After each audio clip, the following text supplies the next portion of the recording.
Olá, está começando o Chão e Paz, o seu programa do bem. Hoje trazemos uma entrevista sobre espiritualidade cristã na família, na semana em que a igreja reflete sobre este tema em todo o país. Você confere ainda uma reportagem sobre a reabertura do Palácio Arquiepiscopal em Salvador.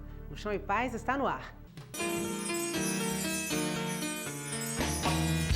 A Pastoral da Juventude na Paróquia São Daniel Comboni, em Sussuarana, realiza no próximo domingo a terceira marcha contra a violência e extermínio de jovens. Os participantes seguirão até o fim de linha do bairro. Para mais informações, o número é o 3023-2423. A Associação Baiana de Imprensa promove nesta quarta, às 9h30 da manhã, em parceria com o Instituto Geográfico e Histórico da Bahia, a cerimônia Abraçaço do Palácio Arquiepiscopal, localizado na Praça da Sé. O objetivo das duas instituições é auxiliar o início da obra de restauração do monumento que completará 300 anos em 2015. A Igreja vive a Semana Nacional da Família e por isso o Chão e Paz de hoje apresenta uma entrevista com o presidente da Comissão Episcopal para a Vida e a Família e bispo de Camaçari, Dom João Carlos Petrini. Confira agora a primeira parte dessa conversa. A Igreja vive uma reflexão sobre a família no contexto da evangelização, uma discussão que foi provocada pelo Papa Francisco e que está em andamento em todo o mundo. E para entender melhor essas questões, o Chão em Paz recebe Dom João Carlos Petrini, ele que é presidente da Comissão Episcopal Pastoral para a Vida e a Família e bispo de Camaçari. Um prazer recebê-lo aqui no Chão em Paz. Prazer também, Luana. Então, quais são as principais preocupações da Igreja com relação a esse tema?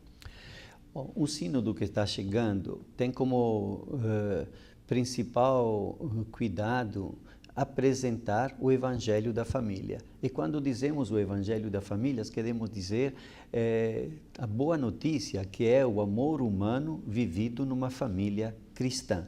Às vezes, eu ouvi pessoas dando testemunhos da sua vida familiar com muito sacrifício, como um lugar de muita dificuldade e dureza para poder manter a fidelidade conjugal. E, na realidade, se perde de vista o melhor. Este é o momento no qual sempre mais se deve dar um testemunho, uma palavra muito repetida no Documentum Laboris, no Instrumentum Laboris, que é o documento preparado pelo Vaticano para que os bispos reflitam e se preparem também para o sínodo.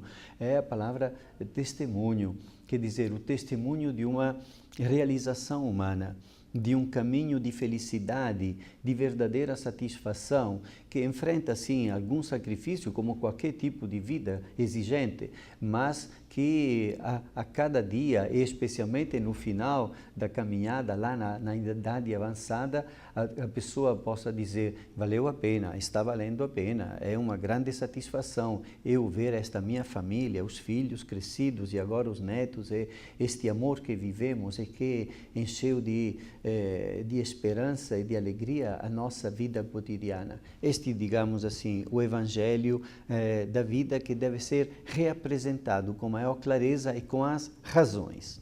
E quais são as principais dificuldades para ter em mente essas questões e levar isso no dia a dia? Eu diria que o Evangelho da vida é que o amor humano se torna caminho de realização quando é vivido como dom, o dom total e sincero de si para o bem e a felicidade do outro, até mesmo com algum sacrifício. É o que diz a Sagrada Escritura desde o livro do Gênesis, quando se diz que homem e mulher Deus o criou, a sua imagem e semelhança Deus o criou. Esta imagem e semelhança é exatamente a comunhão, porque Deus é comunhão no seu ser mais íntimo e profundo. E a comunhão divina na Santíssima Trindade é o dom. O Pai se doa ao Filho, o Filho se doa ao Pai e o Espírito Santo é o próprio dom entre eles. Que homem e mulher são chamados a viver esta semelhança divina, significa que também o homem e a mulher se realizam, encontram a felicidade fazendo o dom da própria vida. O homem se doa à sua esposa, a mulher se doa ao seu marido, o homem e a mulher, os pais, se doam aos seus filhos.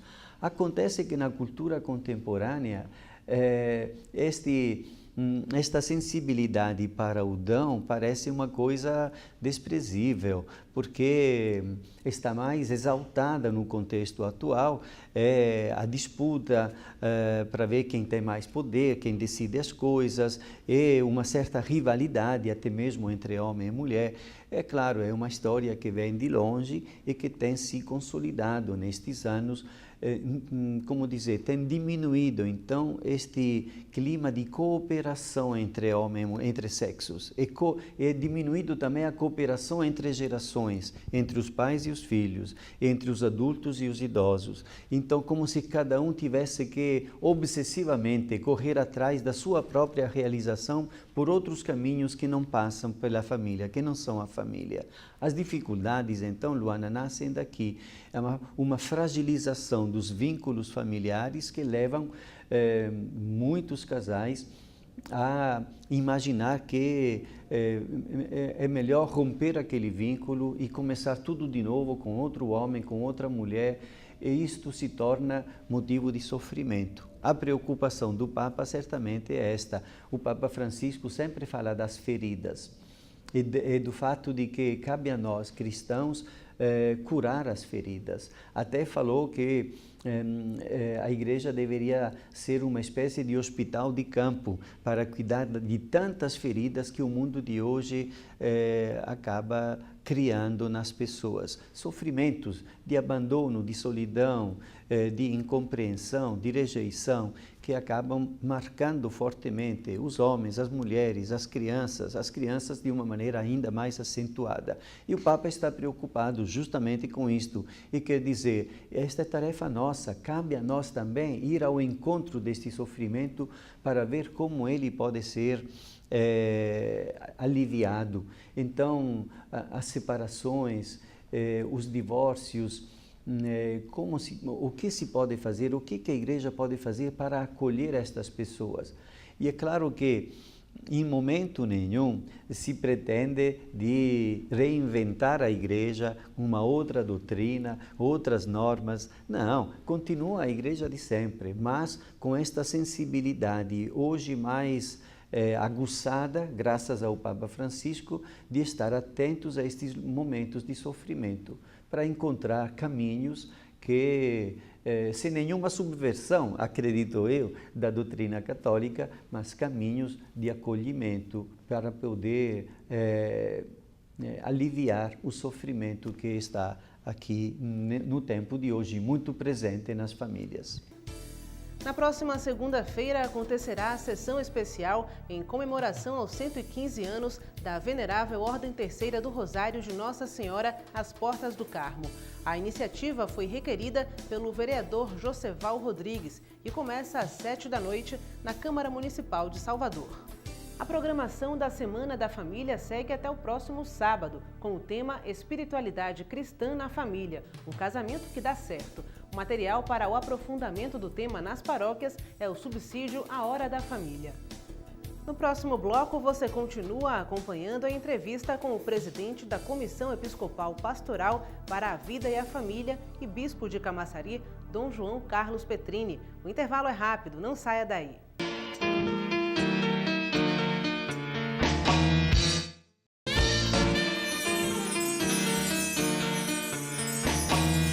O presidente da Comissão Episcopal Pastoral para a Vida e a Família e bispo de Camaçari, Dom João Carlos Petrini, fala sobre a importância do modelo de família de Nazaré como exemplo a ser seguido.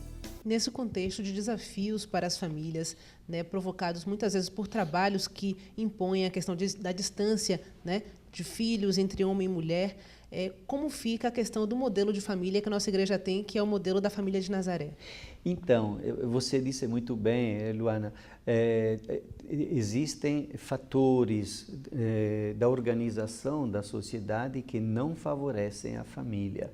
Um fundamental é a maneira de trabalhar. Numa grande cidade, além das horas de trabalho, as horas também, às vezes, são horas que se passam nos meios de transporte por causa da mobilidade urbana hoje muito complicada. E então, os marido e mulher não vivem mais, não têm um tempo muito reduzido para conviver. entre si e tem um tempo muito reduzido para dedicar-se aos filhos. Então, como é que se diz que a educação é terceirizada? Às vezes é uma menina que vem do interior e que tem pouco conhecimento da complexidade da vida atual, que toma conta de crianças durante anos. E, com todo o respeito para estas meninas, mas assim, jamais poderão substituir o papel do pai ou o papel da mãe. O pai muito absorvido pelo trabalho, a mãe também muito absorvida pelo trabalho. A Sagrada Família de Nazaré continua sendo um ponto de referência muito importante, que nos diz: Deus está presente. Pelo sacramento do matrimônio, Jesus Cristo, Filho de Deus, morto e ressuscitado, se torna presente, uma presença real na vida conjugal, na vida da família. E então, se nós recorrermos a esta presença, quem sabe a vida de família poderá ser melhor. Permita-me dar um exemplo que vem do Evangelho. O Evangelho de São João fala das núpcias de Canaã, em que Maria e Jesus foram convidados. E naquela família aconteceu o que acontece quase em todas as famílias: faltou alguma coisa. Sempre falta alguma coisa para a gente dizer que está realmente na alegria, na felicidade. Sempre falta uma coisa. Ali faltou vinho. E claro que faltar vinho naquela festa significava um vexame, uma coisa vergonhosa, uma coisa tremenda. Mas o que aconteceu? Como lá estava Jesus e estava Maria, então aquela falta de vinho não foi sequer percebida. Ele resolveu, digamos assim. E então a família que pensa, a família cristã que reencontra a presença de Jesus, tem a possibilidade de recorrer a esta presença divina para que as faltas e as falhas pessoais, as dificuldades que se encontram, possam ser superadas de uma maneira positiva. Falta, como na família de Nazaré, poderíamos dizer, convidar Jesus e Maria para que estejam presentes. Todo dia de manhã vale a pena ao levantar, dizer: venha conosco, Senhor, nos acompanhe nesta vida tão complicada nos dias de hoje, para que possamos contar com a Tua presença divina, com a Tua potência que vence a morte. Encontrar uma abordagem adequada para promover a educação católica em escolas que oferecem ensinos fundamental e médio é um desafio para essas instituições. Eu gosto de ficar aqui porque é um lugar que eu me sinto bem. Importante para a nossa própria vida, para nos ajudar a escolher que caminho seguir. Uma melhor conexão com a religião, que eu não tive muita. Oferecer um programa educativo que satisfaça as necessidades do estudante, não apenas para o vestibular e o mercado de trabalho, mas para a vida, inspirado nos valores cristãos e formando jovens de fé. Esta é a proposta dos colégios católicos, que precisam criar estratégias criativas para atingir esse público. No Instituto Social da Bahia, o Serviço de Orientação Social e Religiosa desenvolve atividades que vão da celebração de missas à manutenção de núcleos de catequese. Acompanhamento mesmo religioso, de escuta, de atendimento, de missa, catequese. Esse é um pouco o primeiro momento, mas aí a gente também tenta fazer um trabalho transversal. Nos encontros da turma de jovens que se preparam para o sacramento da Crisma, as reflexões passam por questões familiares, relacionamentos e ensinamentos presentes na Bíblia. Tem que trabalhar de acordo com a linguagem deles, né? A gente sempre utiliza um assunto que a gente pode estar mostrando a vida deles, como eles se portam na vida em sociedade e baseado com o que a Bíblia nos diz. O que a Bíblia nos fala que a gente pode, como a gente pode se comportar, se portar, o que é que nos leva ao conhecimento de Deus. Para as estudantes, fazer parte desse grupo faz bem e traz inspiração para outros desafios no caminho da fé. Principalmente a minha mãe, que é católica, muito católica, e a minha irmã também, que já fez crisma, e que levam muito a sério essa parte católica. A minha mãe vai todo domingo na igreja, ou pelo menos ela tenta todo domingo. Fortalecer o que eu acredito, aprender novas coisas dentro da religião, ver o ponto de vista de outras pessoas que estão aqui sobre os mesmos assuntos que a gente fala aqui. E ela sempre me leva junto com a minha irmã. Às vezes eu não quero ir, mas eu acabo indo junto. Vou formar o que eu realmente, minha opinião, vou formar meus valores. Eu sinto bem vir para cá. É muito bom. Para este educador, um dos desafios da educação católica é incentivar os estudantes a preservarem a própria espiritualidade. Pelas famílias que procuram, pela resposta que a sociedade espera de uma escola confessional e pelo próprio conteúdo que a escola desenvolve, né? O conteúdo pedagógico, o conteúdo pastoral que as instituições desenvolvem dentro da sua própria pedagogia, da sua própria maneira de abordar. Então, existe todo um trabalho feito antes, durante e depois. Antes, para selecionar as pessoas com as quais nós vamos contar com esse trabalho.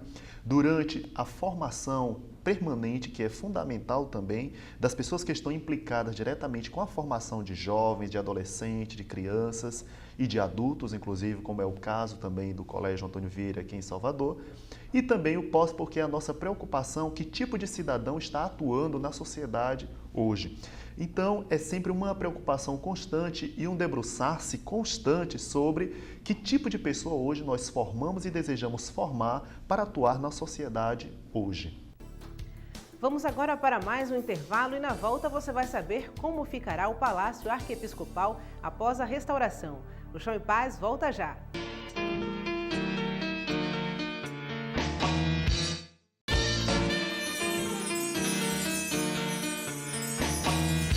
Para o presidente da Comissão Episcopal para a Vida e a Família e bispo de Camaçari, Dom João Carlos Petrini, as pastorais têm o papel de amparar as famílias em crise. Saiba como. Quando não é possível por motivos de crise causadas pelas questões que a gente já conversou anteriormente, isso reforça o papel das pastorais nas famílias em situações difíceis, que são essas e outras, né? Como essas pastorais podem lidar com essas situações difíceis? É uma belíssima pergunta e eu te agradeço. Porque isto vem bem ao encontro de uma preocupação de todos os bispos, inclusive próprio da CNBB, exatamente. É que a família hoje que vive solitariamente encontra muito mais dificuldade para se manter unida. A família que se une a outras para formar um grupo de pastoral familiar, de um movimento, de uma outra pastoral, que tem um momento de desenvolver uma atividade a serviço da igreja, mas também de compartilhar a vida, as preocupações, de ler juntos o Evangelho, de formar uma comunidade, então aquela família terá mais fortaleza. E então é exatamente a preocupação da CNBB é esta, formar comunidades de comunidades. Na medida em que a pessoa está ligada, pertence a uma concreta comunidade cristã, podendo ali cantar, rezar, refletir o Evangelho, partilhar a vida, aconselhar-se um ao outro, tirar um modo de viver a partir do problema que eu estou enfrentando hoje, que já foi enfrentado e resolvido pelo outro casal, pela outra família. Então é um caminho que facilita a pastoral familiar, mas também como a vida dos movimentos e de outras pastorais são de fundamental importância para quem quiser zelar para que a sua família não se fragilize e não venha um dia a fragmentar-se. Com certeza, eu agradeço o Dom João Carlos Petrini pela participação aqui no programa Chão e Paz. Dom João Carlos Petrini, que é bispo de Camaçari, presidente da Comissão Episcopal Pastoral para a Vida e a Família. Muito obrigada. Obrigado a você. Um abraço. Uma das construções coloniais mais importantes da igreja receberá nova roupagem em 2 anos. A reforma começa em setembro e o espaço vai reunir importantes acervos da Arquidiocese de Salvador.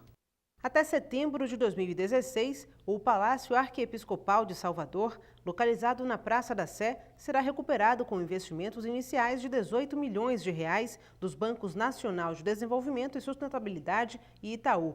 A construção, onde os arcebispos moravam até 1933, é uma herança do século XVIII, mais precisamente do ano 1715, e é a única dessa época que pode ser vista dos 4 lados. Um edifício em que as 4 fachadas podem ser acessíveis, quase não tem mais nenhum edifício da época no centro histórico que possa ser visto dos 4 lados. Essa é uma coisa importante. Segundo, é que as 4 fachadas são mais ou menos iguais.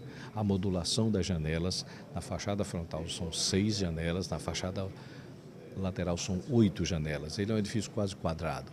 E essa modulação das janelas dá um formato de arquitetura colonial muito mais forte do que outros edifícios que existem nas cidades históricas, inclusive no centro histórico, mas que perderam um pouco essa característica colonial.